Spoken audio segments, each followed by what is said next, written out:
morning, brothers and sisters. Morning. Special shout out to all the people of the worship team. Great job, guys. Okay, so today we're going to be picking up. Okay, last time we had studied the genealogy. At the beginning of chapter 5, we studied the genealogy from Adam to Enoch.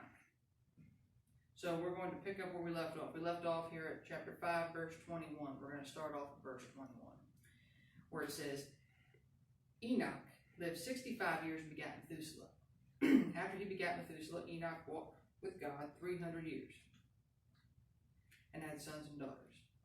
Imagine having sons and daughters at 300 years old. Amen? Amen.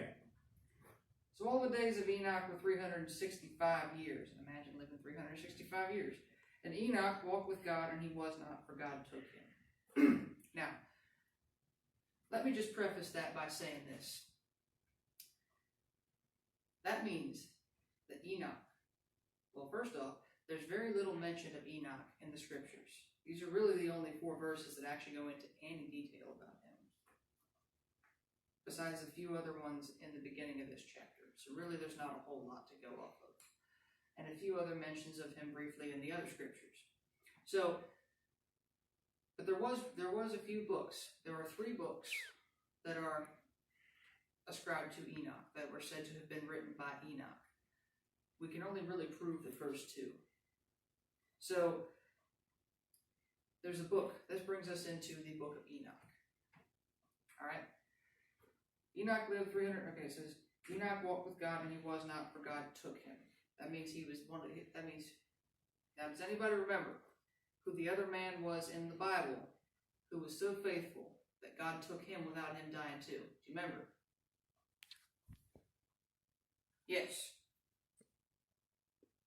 Ezekiel. No, close. It starts with an E. You remember? Elijah? Correct. So, that means Enoch was only one of 2 people throughout all of history to have been taken up by God without actually dying.